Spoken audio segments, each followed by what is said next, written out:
My work has changed a lot. My work changed a lot when I moved to California, and that's when I started doing more of the performing in the landscape kind of work, because I was so compelled by the landscape, and the landscape is so troubled and complicated, and I feel like it's actually very familiar that places are constantly changing here, and, you know, boundaries are always moving. Neighborhood boundaries, demographic boundaries are always shifting.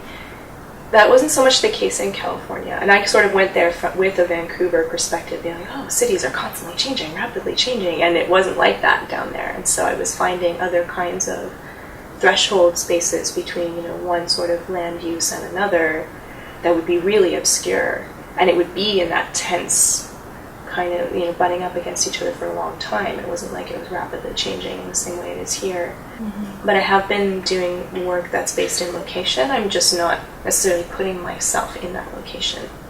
It's funny because I'm just coming to understand it now, even though I finished school in 2010. And I didn't particularly identify with the field of social practice because it has a certain connotation in the art world as being collaborative by nature. Often there's some kind of exchange involved, or at least this is what I found when I was in school. And I had actually a lot of problems with that kind of work generally, and so I felt like I didn't really belong in the social practice department. I was interested in public space and publics, different communities, but I didn't necessarily want to be in a position where the artist is taking away from a community in order to make the work, which is a huge pitfall of a lot of social practice artwork. But then I'm finding now, as a few years later, I'm in this position where I am working with people from other fields, and I have been for a long time. I just didn't really think of it that way. But beyond that, I think what's informed me is sort of thinking somewhat about the ethics of working with people who are non-artists in order to make an artwork. I always want to be as respectful as possible, and I won't just work with someone for the sake of working with someone. I work with them because I'm absolutely obsessed with what they do, and I'm just fascinated by what they do, and I have respect for what they do, and I want to make a piece that honors what they do as a professional. And what's more is having it not really be based on an exchange so much, but be based on a real collaboration where I say, here's what I love about what you do, and can I give you an opportunity to experiment, and is that beneficial to you? These are the questions I ask myself when I approach someone who I don't know, I haven't worked with before, and is not an artist. And if all signs are pointing to yes, then I think we can move forward in a respectful way and make a piece. But I think people are pretty open to stepping outside of their own professional comfort zone, especially because I like to work with them in their own terms, on their own term.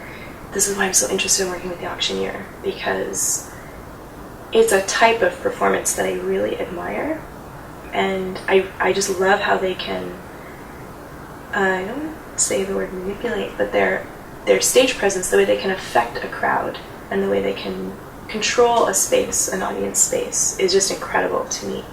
And so I thought maybe it's better that I set up a situation where a performer like that can do their thing, and I can guide them, and I can give them a conceptual framework to work in, but really to choreograph that experience rather than be inside of it.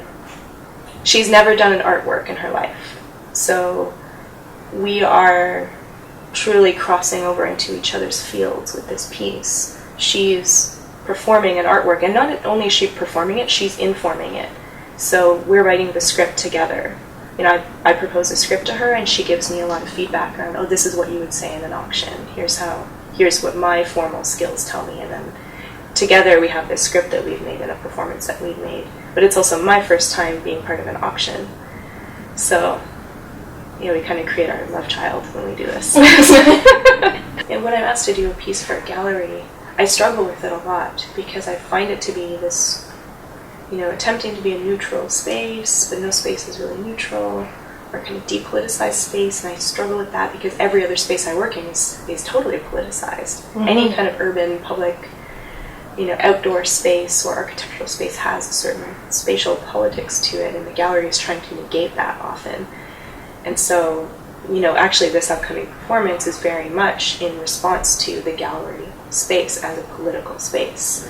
Because I can't not react to the context, right? So this is what happens. Curators get upset with me sometimes when they ask me to be in a show, and then I end up just critiquing the gallery, you know? It's like, that's what you get.